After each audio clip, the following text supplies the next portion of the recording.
Good evening, everyone, and welcome to the Metaphysical Hour. I'm Julia Cannon, and this is my co-host, Tracie Mahan. Woo! Hi, everyone.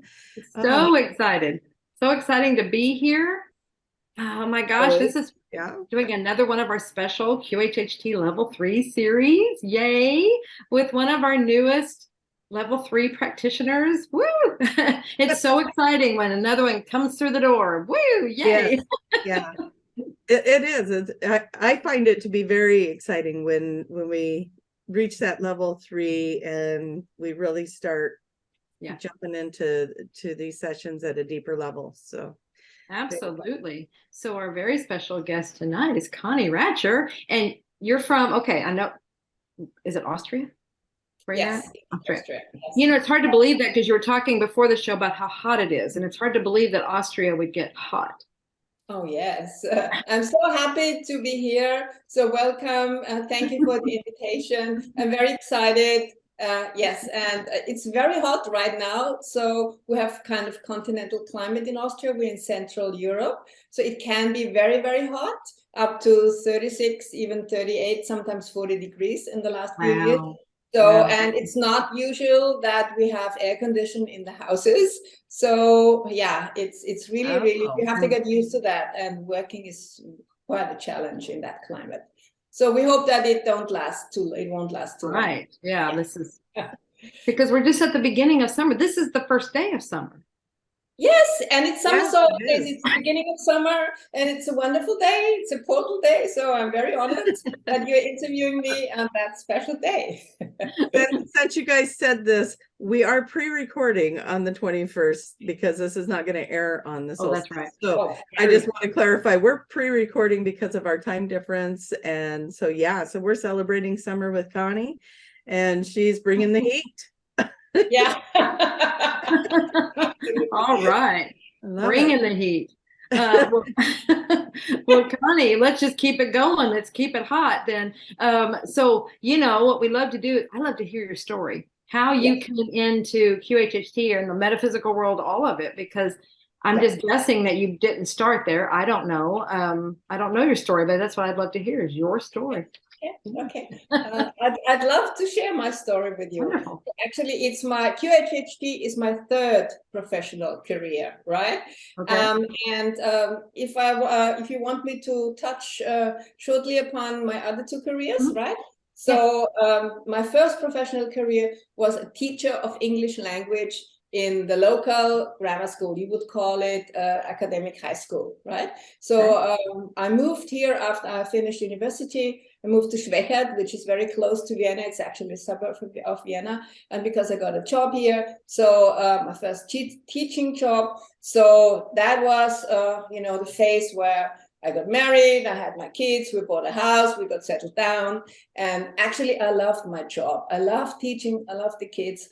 I loved my colleagues, and we had a lot of fun together, and we did very interesting and cool things at school, actually. So we were a bunch of quite young teachers, about 80 teachers and about 800 kids. So it was a small grammar school in comparison with American schools, but still quite big, I must say. So I love teaching.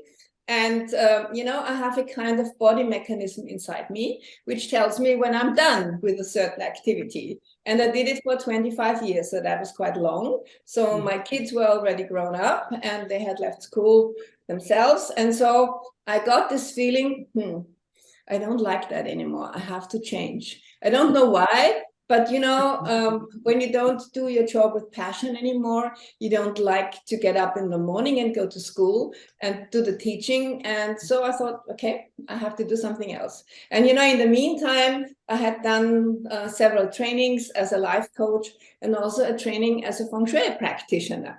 Because, my spiritual phase had begun about 20 years ago. I got interested in feng shui and I started reading books. And I started doing courses. And then I thought, okay, I have to make a decision. I can't do it part-time, teaching part-time feng shui. It doesn't make sense for me. So I decided, okay, let's take a year or two out of school, right? And let's see if that goes well. And it took me a while until I was that far, because it's not easy to go from, you're employed and, Kids have to be taught, they have to go to school, right? But when you go self-employed, it's a totally different thing, right?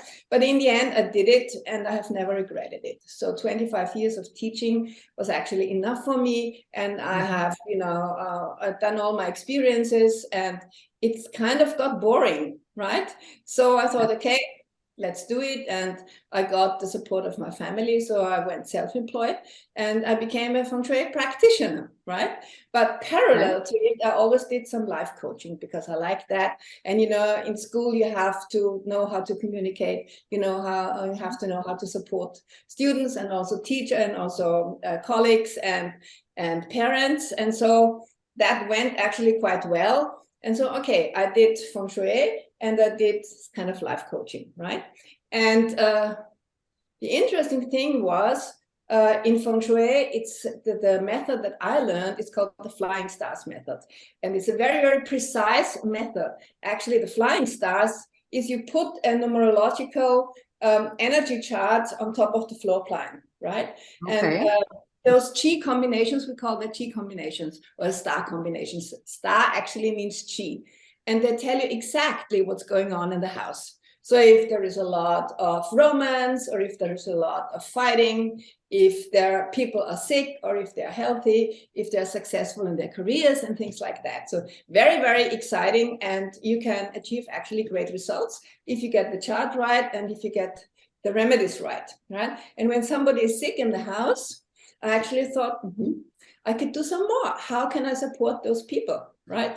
And, I started thinking about some kind of healing methods, not like medical or something like that, or psychotherapy or something like that. But I wanted something that works fast and is very effective, right?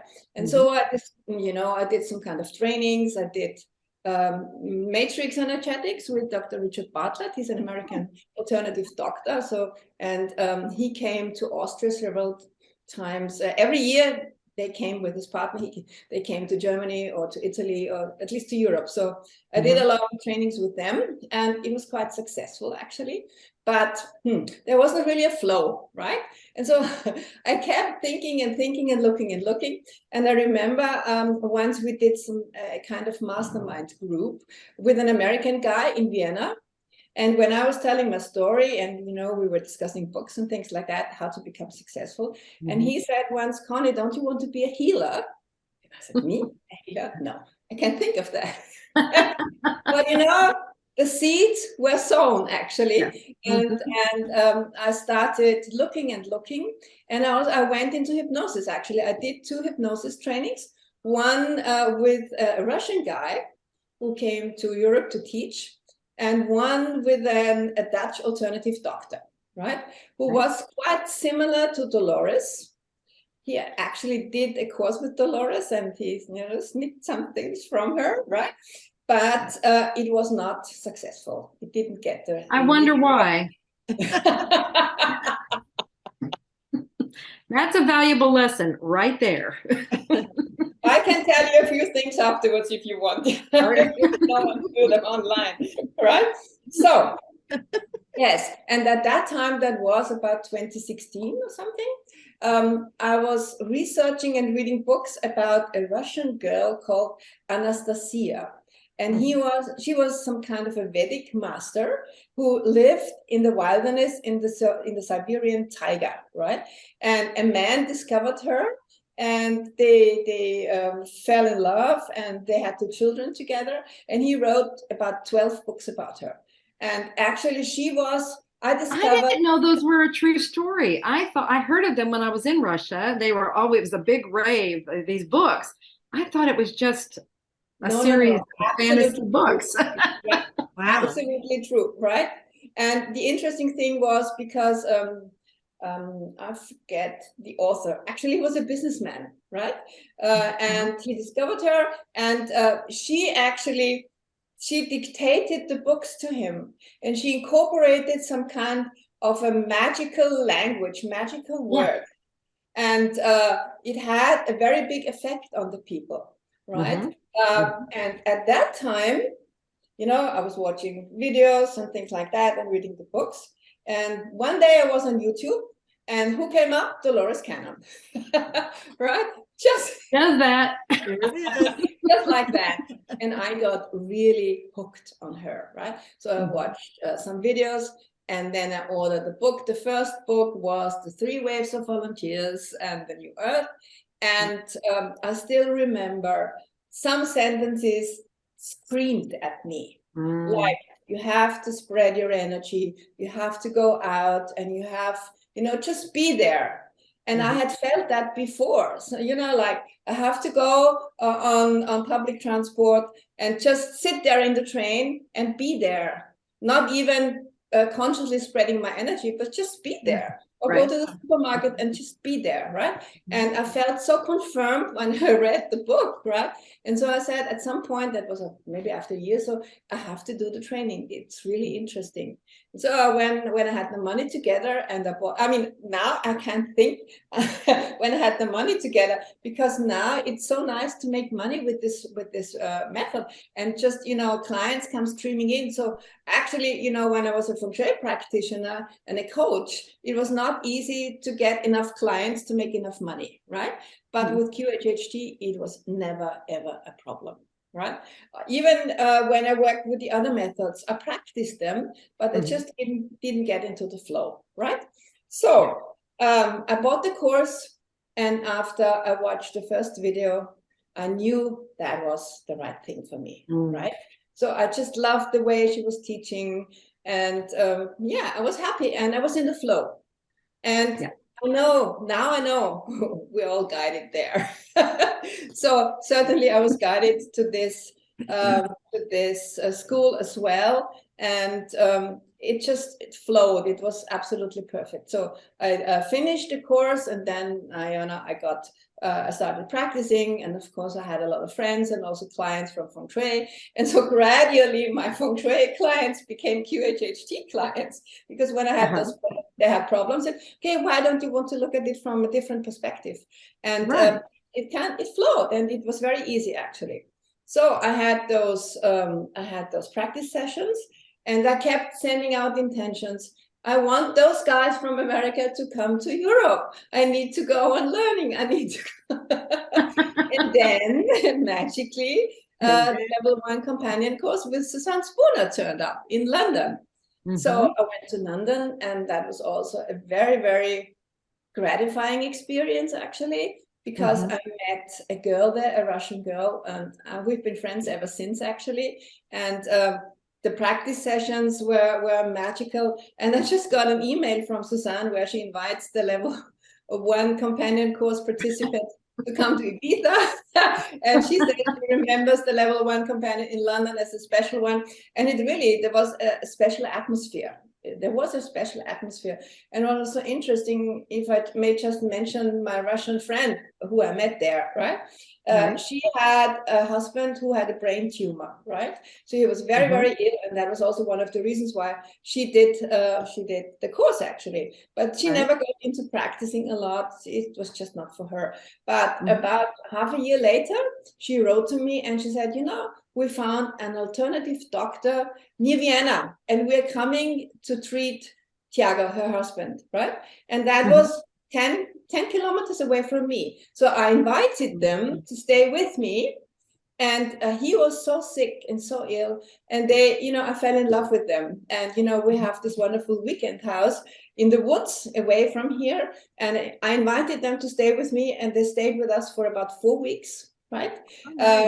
And I taught them how to cook and how to listen to music and how to have a good time. And of course, we also had a session with Tiago. And I remember, that was before level 2. I remember one question. He wanted me to ask if he should take chemotherapy, right? So we asked ourselves, should he do chemotherapy? And the answer was no, if he connects with the creator, right? You have to connect with the creator. Yeah. But unfortunately, I don't know if he managed it, but they did all kinds of alternative treatments, but in the end he died. So about, I don't know, a year or 1.5 years later, right? But that was a sad story, but I think just not everybody is meant to live, they have to make their own experience. Well, and that shows you, see, there's more to it, that he got instruction, he got what to do, and then it's up to the person to do it or not. It's free will, what you want to do, if you want to take, if you want to heed the advice that you get. Yeah. And you know, I told him, you have to listen to the recording, you have to listen to the recording. And he kept on listening to all kinds of different spiritual things, but I guess he was never into it, right?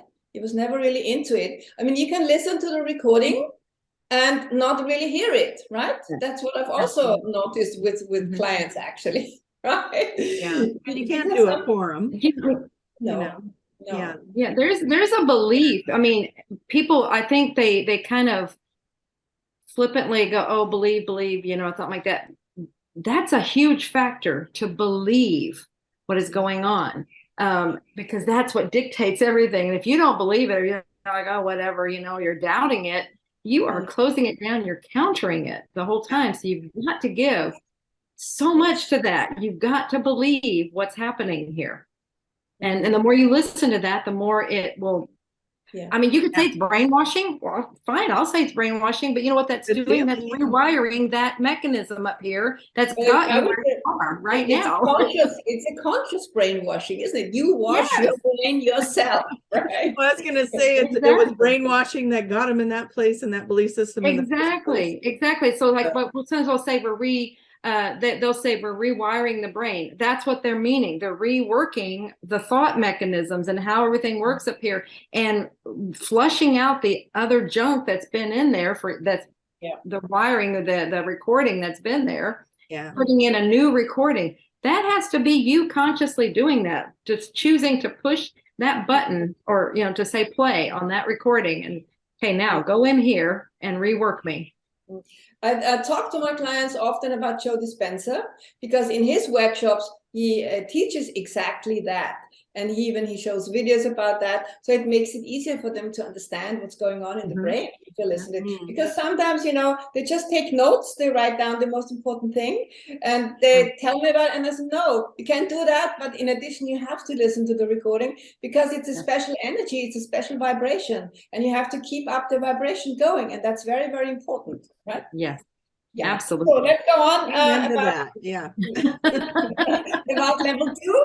Right. So, okay, there was level 1 companion course. So, okay, I needed to do level 2, right? So I needed the guys to come to Europe, right? And I was very close to booking Sydney. I think that was in 2019, right? So I thought, okay, should I go around the globe for a workshop, for a week-long workshop? So in the end, I decided not to. But a few months later, you guys came to Oxford, to England, and I was so happy that it worked. So all my intentions, which I sent out, they worked. Right? And so now you know why you were called there. Yeah, powerful manifester. Love it. You know, when I want something, I really work hard for it, and I keep, you know, sending out those intentions and imagining, but it works out. And the level 2 workshop in Oxford was really, it was a very deep going experience. I have to say, especially not only because of the content of course was very good, and I met interesting people there. But the best thing was actually that I met my friend Rolf there. Rolf, you know, the one who translated some of Dolores's books. And we have, you know, really, we've become such intense and intimate friends, and we are constantly on the phone, and I visited him, and he's got this wonderful family. They are about, it's a patchwork family, and there are about 6 kids. Can you imagine? And there are 2, and you know, his wife had breast cancer, and they told her that she could never ever have children, and then they had 2 at a distance of 1 year. Can you imagine? So they have those 2 very small kids, and so that was fine. But he's doing those absolutely fabulous astral travels, and he tells me what kind of experiences he's making, and he also has those kinds of clients, actually. So it's absolutely interesting and fascinating to listen to him and to exchange information and things like that. Okay, so that was level 2, and it worked fine. And afterwards, you know, the results were better, and the flow was, and the clients kept coming. But you know, when you try to become good and better and better and better, it's a kind of pattern inside you. Yeah. As a teacher, I tried to become better and better and better. As a feng shui practitioner, I tried to become better and better and better. And with QHHT in the beginning, no, level 3, that's too far ahead. No, thank you. But when you are in it, right? And I noticed that I had questions and I wasn't very sure about certain details, right? So I thought, okay, let's try. That was 2020, I think, level 3. But I only had 75 sessions, so no way to get in, right? Which was good, because then you came with the online level 2 workshops. And I decided to just do the level 2 again, but online, right? And it helped me so much because, you know, you reworked it, and there was a lot more details, and you could stop it in between. You could listen to the video, stop it, take notes, listen again. What did you say? How was that sentence? And that made a big difference to the on-site workshops. Of course, you didn't have the contact with all the others, but still, I found it was very, very good, and grateful, very grateful that you developed it, and it helped a lot. And also, you know, the results kept getting better and better and better, right? So that was 2020, and then I kind of became a little bit sloppy, right? Like, you know, I have to, you know, do a little bit here, do a little bit there, and okay, let's try level 3. I need a level 3. Kept out sending an intention. Okay, and then Tracie turned up. I think in September it was there was somebody else who did it, but then you announced yours, Tracie. That was in November 2022. All right, and I had to get on because, you know, you had, if you want to do level 3, level 2 must not be longer than 2 years ago. So I was yes, I had to do that, and I had more than 125 sessions. I had 150 or something. So I got in, right? And yes. So what else? How did I get on about that? I sent out an intention again, right? You know about the Indian guru Sadhguru, right? Sadhguru is an Indian guru. He's world renowned. He's all over the world, right? And I did a workshop with him, and he says, you know, set yourself goals: a short-term goal, a mid-term goal, and a long-term goal. And my short-term goal was to get the level 3 within 2 to 3 months. Flow should flow, no obstacles, quickly, fast, and with a good result. And it worked, right? And, so, and as her instructor, thank you. Thank you for that. The thing was, I was happy that I got in and I had sent off my intention. But the problem was I had to get an English-speaking client, because here in Austria, mostly you work with German-speaking clients. So where do I get an English-speaking client from, right? And I sent out intentions, and nobody turned up. And it got close to the deadline, right? So I sent Tracie a mail. I said, you know, I've got a video of the German speaking. We could translate it, but there is no interview. No, I need the whole thing. So I said, okay, what should I do? So I went back to my phone. Got all the work you went through to get this. I'm remembering it now. No, but it was fun, actually. So I sent out an intention again, but a special one. And I used one of my feng shui tools, and it's called Dagwa. Dagwa is a very, very powerful manifestation tool, and you work with the I Ching, with the 64 hexagrams of the I Ching. So you do an activation. Yeah, very powerful. You do an activation, and it has to align with your birth date, with the facing of the house, and if the date when you do it, right? Wow. And I did it, right? And the next day, a friend called, and she's multilingual, right? She works in Belgium and she lives in Ibiza. And I told her about that, and she said, oh, if you had told me, I could have rearranged my flight, because I want a session with you anyway. She had done one with me a few months before. I need another one. Okay. And I said, well, yes, but it's too late now, right? And then I said, and she speaks 7 languages. So English, German, French, Italian is no problem, right? And she said, yeah, no, we could have done it in English, no problem. And then I said, oh, and she was on the way to Ibiza. You know, she was working in Belgium, and, you know, around All Saints Day, around the 1st of November, there were a few days off, and she was on her way to Ibiza. And I said, oh, I could come to you, and we could do the session in your place. Yes, do it. So all flights were booked out around All Saints Day. Everybody goes away because in November it's cold here and people want to go to Ibiza, to Portugal, what have you, right? And I got a flight on the Spanish airline, and then the next day I flew. Wow. Yeah, so Wow. that worked perfectly. It worked perfectly. Mm-hmm. And the session worked well. The interview worked very well. The hypnosis worked very well, although the external circumstances were not good at all. You know, it was not in my treatment room. It was in her tiny, tiny house on a futon. Can you remember, Tracie? The futon was kind of slanted, so she had to wiggle around all the time during the hypnosis because her back was aching. And there was this fly. Oh yes, around her head, and I didn't know what to do. I couldn't, you know, just chase it away with my hand, but I didn't want to get distracted. So that was not very pleasant. But actually, what was absolutely fascinating, the session, the hypnosis happened by itself. So there was a team up there, and they were guiding me. They were guiding us, right? Because she's an experienced, spiritual person. And it just went, it went very well. And of course, we were very happy afterwards when it was over.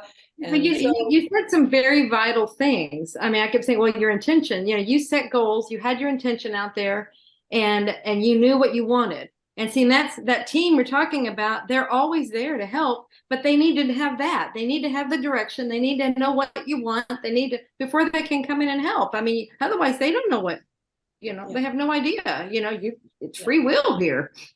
So you know what, when I do my sessions, I always call them in, right? To help me ask the right questions, especially in the interview. And sometimes when we take a break in the interview and I go to the bathroom, I get the next few questions. How many people get bathroom messages? It's so bathroom. I get shower epiphanies. The bathroom's a wonderful thinking place. Downloading a lot. How much is a download room? Yeah.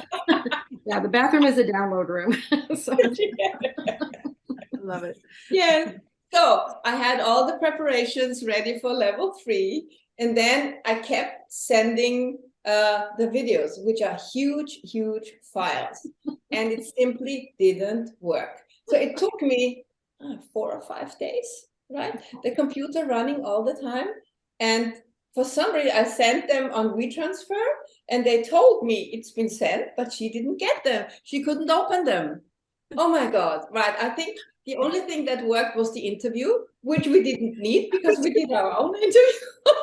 Yeah, I'm like, oh my gosh, I feel so bad. Like all this stuff is not making it to me. I think did you end up playing it on your end instead? Like we found a way, but no, we found a way. Actually, it was Desiree, the Dutch girl. She said, just you and just click the unlisted, right? Which I did, and I did it while we were watching the other interviews, and it worked within 2 or 3 hours. We had it all up, and it worked. We were good to go. It was quite a challenge. Way. And then we were all watching it, and this fly was doing its thing, and I'm over here, you know, we're all kind of muted, so we're all trying to swat the fly. We're all wanting to swat that fly, and I'm like, how did you do it? Like, she stays in perfect form during this thing with this fly. But she didn't notice it, I guess. It was so deep that she didn't notice it. They don't notice it. They don't notice these things. It's us. We notice it. Yeah. We're thinking it's going to bother them, and it's bothering us. But yeah, absolutely. It was bothering me. Become hyper aware. Yeah. Anyways, yeah, it was well done. All the efforts paid off. Yeah. Yeah, absolutely. And I was very happy because, I didn't have to resubmit. It was just the induction where I had to correct a few little things. But all in all, in the beginning of December, I had it. So the 2 to 3 months goal was absolutely happily fulfilled, right? Yay. Congratulations on a job well done. Yes, absolutely. And so, afterwards, what happened was I thought, okay, I've done it all in English. I could actually upgrade my website. I had an English version, but a very simplified one, not the one I had in German. So actually, I updated my English version because I thought if I did all the work, I can just as well get more English-speaking customers, right? Which happened. So I did that, and I have. Not too many, but people are coming from Italy, from Serbia. One came from Dubai, from the Czech Republic, from Slovenia. And, English is the second language. So it's no problem.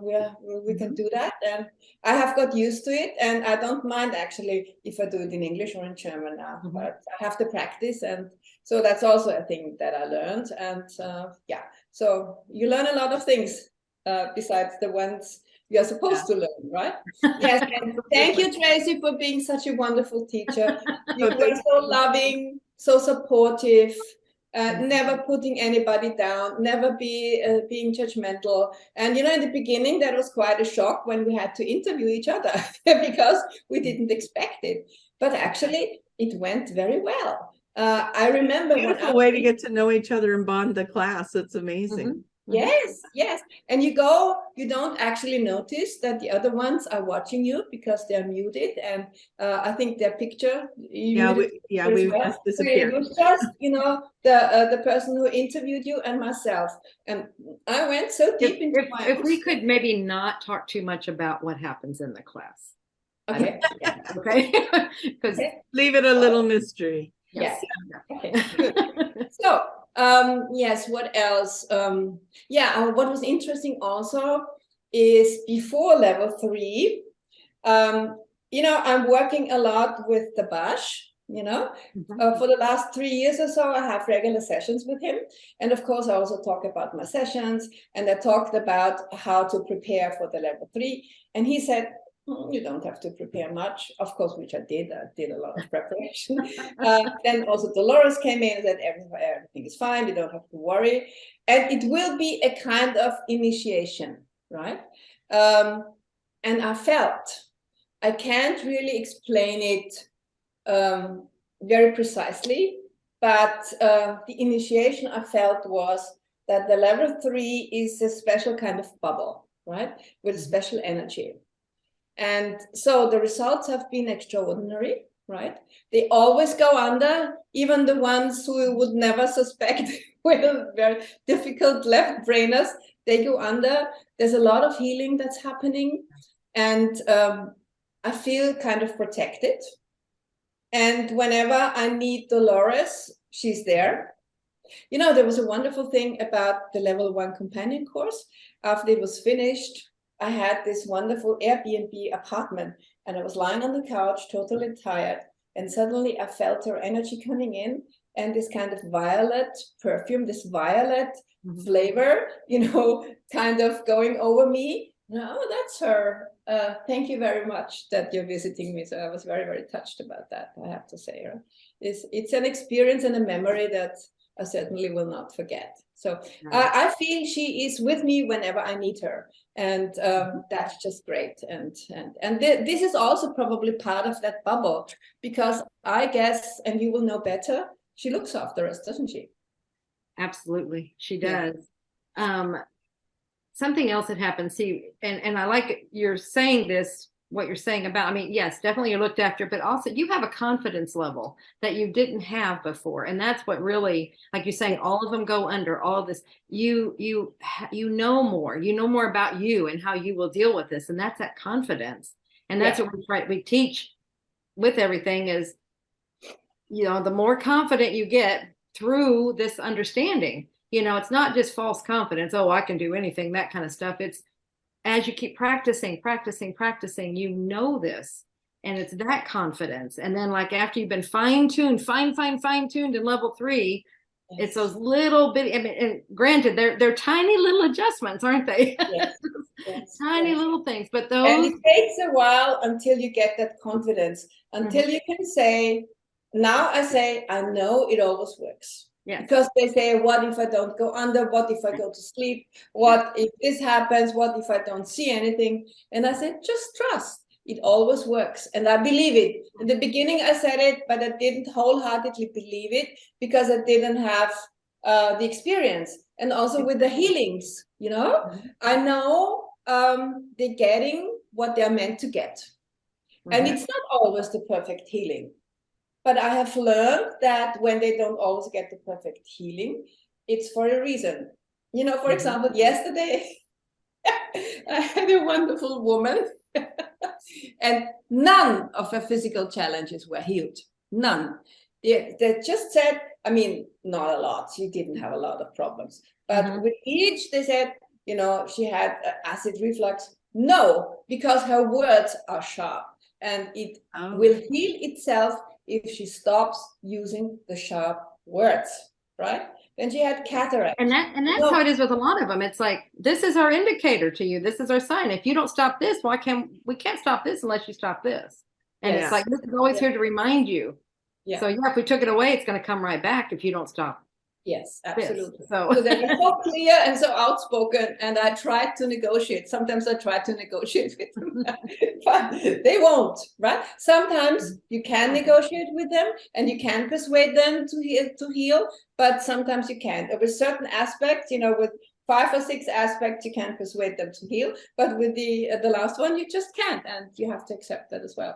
Well, but it ultimately comes down to that client has to do their part. They got to do the work. They have to do their part. They have to be listening and being in agreement that they are willing to make those changes. And because there's always, if there's an ailment, a physicality thing going on, there's almost always something they need to change or look at to allow that to be released. And if they're in denial or don't want to do the work, or, you know, they thought they were going to come in for a magic wand treatment and walk out healed, you know, then they go back to their old habits, right? Yeah. I mean, I had a client a few weeks ago, and that was really tough. She had a lot of things, but the worst thing was breast cancer.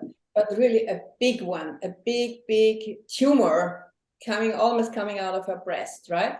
And so they healed all her other things, but they didn't heal the tumor because they said, that's a warning. And she has to find her own way. She has to believe in her own healing abilities, right? And we cannot take that away from her. So they said that several times. We cannot take that away from her. She needs that, right? Yeah, see, and that makes sense. See, and that's the thing. You want to get to that kind of an answer. You got to get to the bottom until you get a really good, solid answer. And when they say if that can't make, because that could have been her whole purpose in life, and then this is what was getting her to that, to be a healer, to be whatever, you know, she's got to learn. Because what do we know about breast cancer? I'm just going to use this as a teaching moment. What do we know about breast cancer? You know, that's about nurturing. Their lack of nurturing self, something. So probably in order for her to go through this process, she was going to have to learn to really love herself and nurture herself, take care of herself. And in that process, she was going to be learning wonderful, wonderful ways to help others to heal. So you can see how that translates, you know. So sometimes the SC gives an answer like that. That's what it's about, is this was created to get, you know, it's still trying to tell her something. She's trying to get a message, but the message is, you got to do this for you. Sometimes you have to heal yourself in order to proceed on your path. Yeah, but sometimes that can be quite tough. I'm in touch with her regularly. We are on the phone, and, you know, when she's really desperate, I try to cheer her up and, you know, point out some different modalities that she could do. And now she's doing a homeopathic treatment and things like that. But when somebody is in deep pain, it is tough. It is a very, very tough learning thing, I guess. You just need to keep listening to that recording. Everything's on that recording. And you know, I don't know if that was, I mean, surely she got the piece that she had to have gotten information about how she had to start loving herself.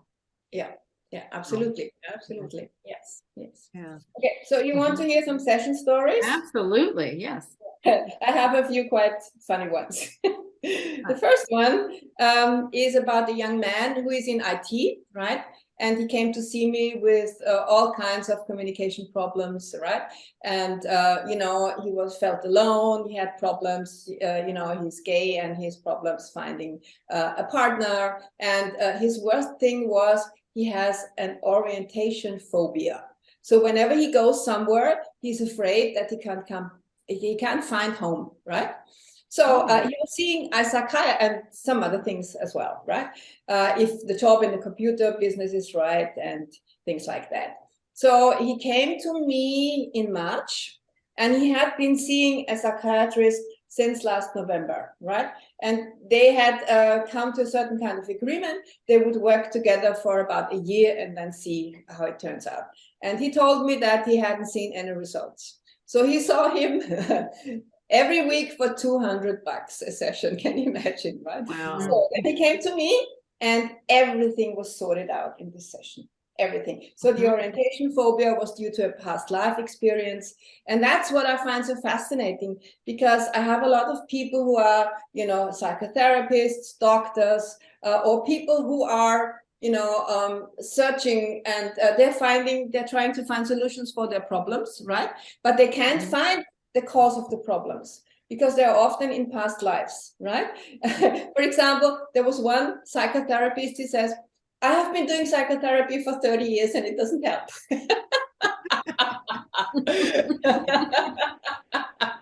So, but when they come to the cause of it, which is sometimes, not always, but sometimes in a past life, and it's so easy to heal it, and then it's gone, and they are so relieved because you know, they are free. Actually, it's a new kind of freedom. So with that client, everything had been sorted out in the session, and he was very, very happy.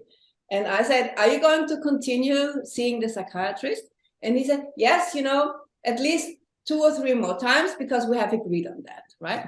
So he went to see the psychiatrist, and he told him, actually, I don't need to see you anymore because I'm good. I'm fine. I've never been better in my life than now.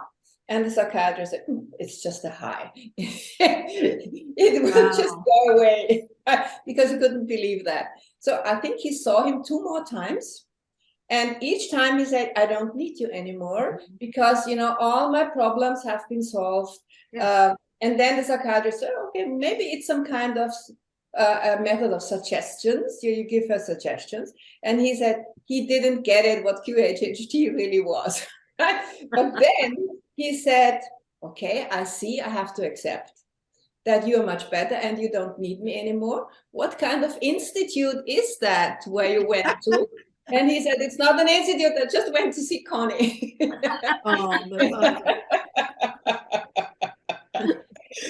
So, and I was so happy because he wrote me a really long email explaining everything, how that had gone. But it was important for me, actually, because to see that he could keep it up, right? And he was really listening to the recording all the time, and he got into Dolores, and he's reading her books now, and he's getting interested in the subject. And I find that really interesting for IT guys, and I'm discovering more and more that actually those guys, those so-called left-brainers, they can be quite spiritual as well. And I'm getting them, right? And they're coming to see me. Otherwise, they wouldn't come if they weren't spiritual and right. Didn't have questions, didn't want to answer. Yes.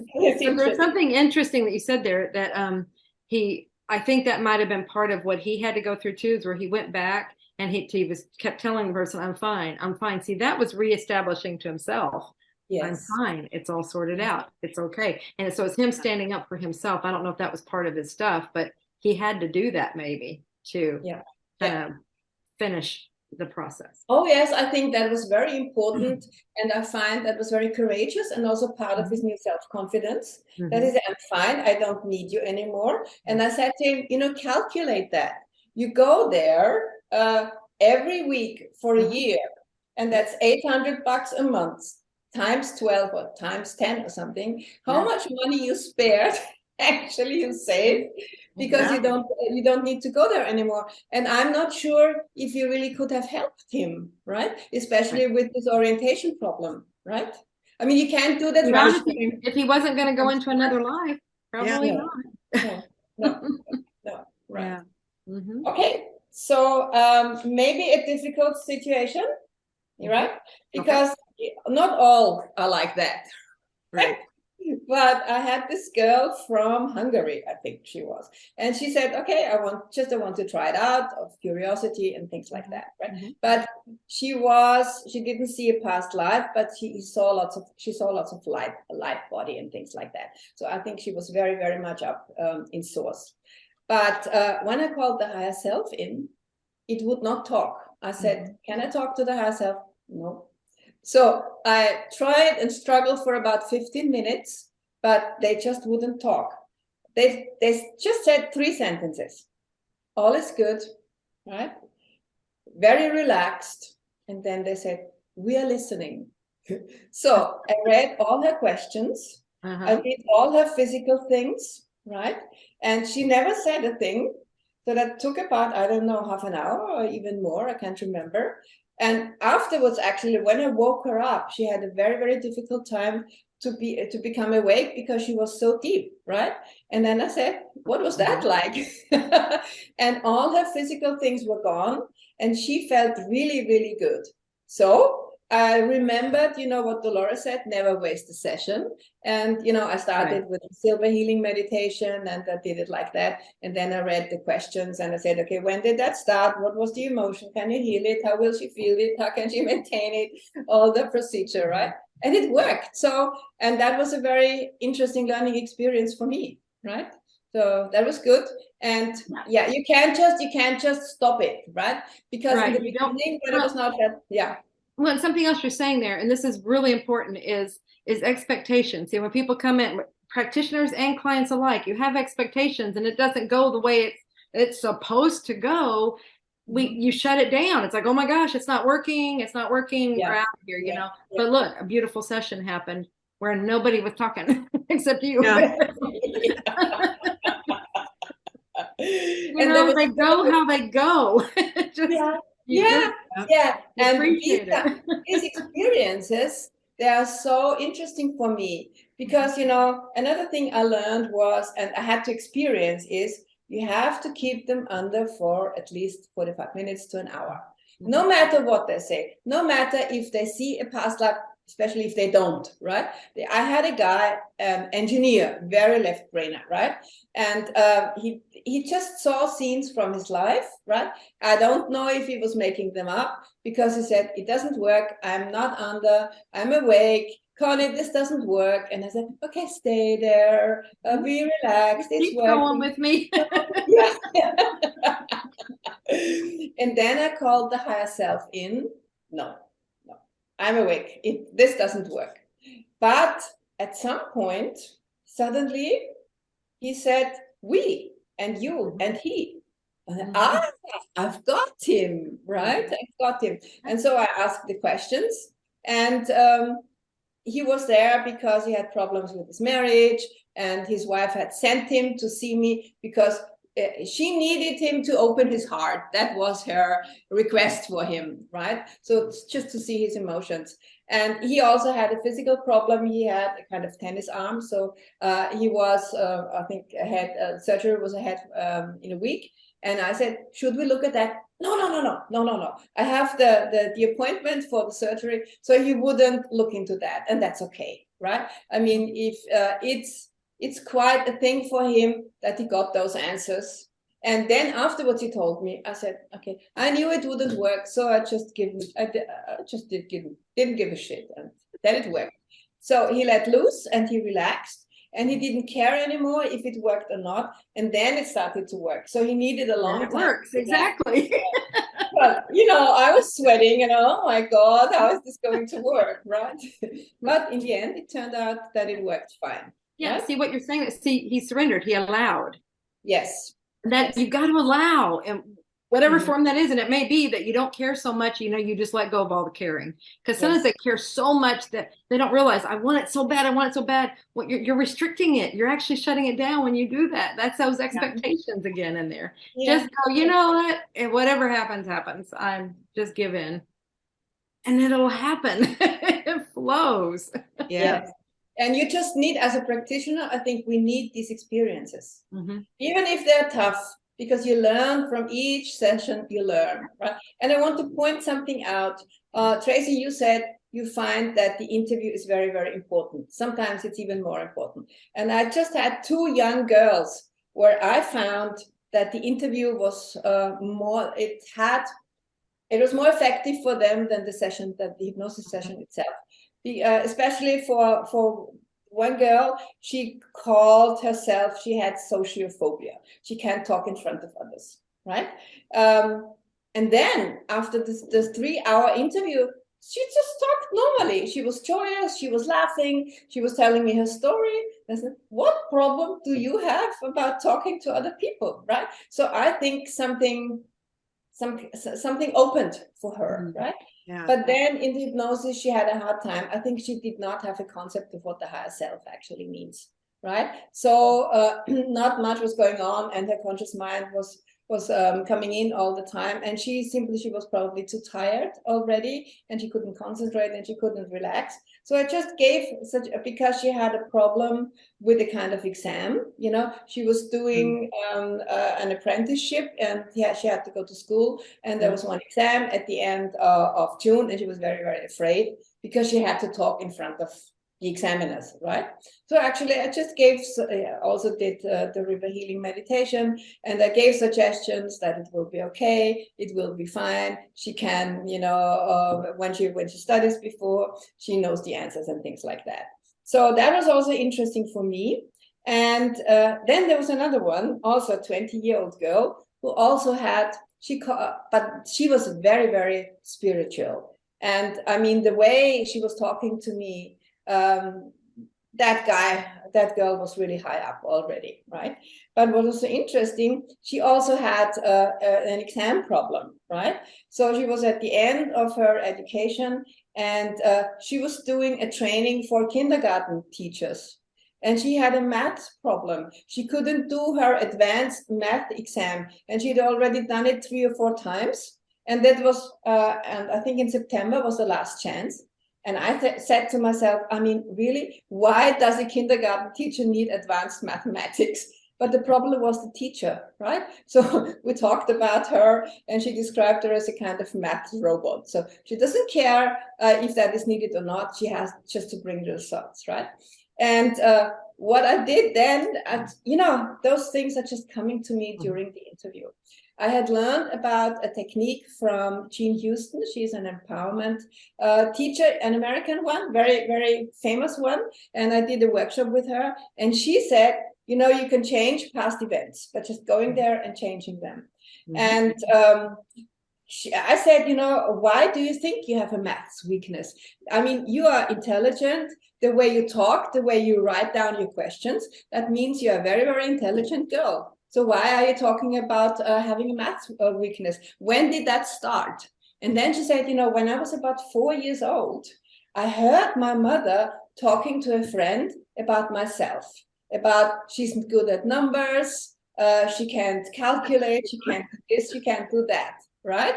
And so I said, okay, close your eyes, and we did a kind of a little meditation. And I said, now you remember your mom talking to her friend, you know, my little daughter, she's very good at numbers. I mean, I'm amazed about the things she can do, right? Reframe it. Reframe it. Rewrite the story. Rewrite. Yeah, you're rewriting history, and it changes everything. Yeah. And then in the hypnosis, I just asked the higher self what they said, and they said she needs to trust, she needs to believe, and then it will work. And then I asked her, you know, what about the exercise we did? Oh, that was fine. That helped her a lot. So I try always to confirm during the hypnosis if that was enough or if they need something else. Yeah. Oh, that's fantastic. Hey, I'm looking at the time, and you're not gonna believe, but we're actually right there. So thank you so much, Conny. Can you tell everybody how they can find you if they would like to have a session? Yes. Okay. So my website is connyracher.com. Just one word. Racher, right? R-A-C-H-E-R. Conny Racher is one word, right? And they find all the information right there, right? Beautiful. Fantastic. And where's your location again? Yeah. My location is Vienna.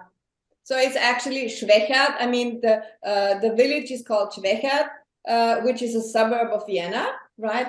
But it's very close to the airport, so it's fine for somebody who fly in for the session because it's just a 10-minute drive from the airport, right? And you can stay at a hotel at the airport, or in my village, there's also hotels, so they can go and, you know, add a little holiday in Vienna, weekend holiday. Sounds like a destination, yeah. Yes, it's a wonderful destination. Absolutely. And may I mention one more thing about Anna Morozova, the Russian girl, who's also a level 3 in Vienna.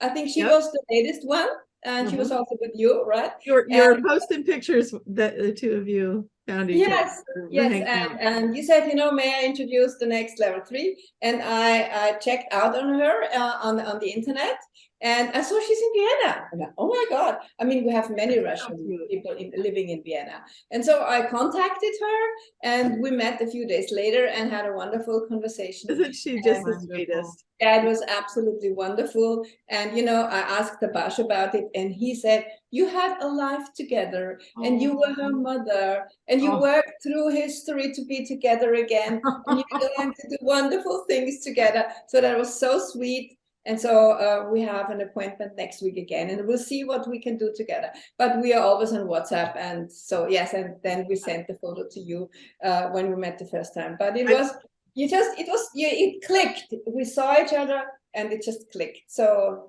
related. I just think I've been blessed with some of the best students on the planet. So Julie is always like, but how are you getting all these amazing people all the time? I'm like, you guys have all been great.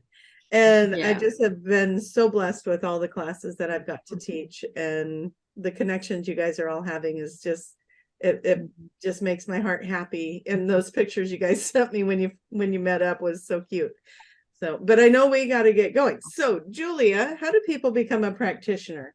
Yes, go to QHHTofficial.com. All the information is there on that homepage, or you can look at courses up on the menu. But it's an online course. You can take it at your own pace, just, you know, at the comfort of your own home. It's wonderful. Just see what resonates with you. You've heard these stories. If this sounds like something that resonates with you on how to help people, my gosh, this could be the absolute path for you. And then Tracie, that's if you want to be a practitioner. If you want to have a session, you go there too, and go to find a practitioner. Hopefully you'll be in Europe and you can go see Conny. Go to where you can search for practitioners in your area or where you're willing to travel, and see who resonates with you. Do your due diligence. Tracie, how can people find you? Well, QHHTofficial.com or traciemahan.com. You'll find my information there, or at either spot. And so excited to have you on, Conny, and it's like a double fun for me because I got to spend time with you already, and now we're here celebrating that end result of level 3. That's so cool. Thank you very much, Sylvia. It's been a wonderful conversation. Thank you for inviting me, and thank you very, very much. Yes, thank you so much. It's been fantastic. We love you all, and we'll see you next time. Bye. Bye.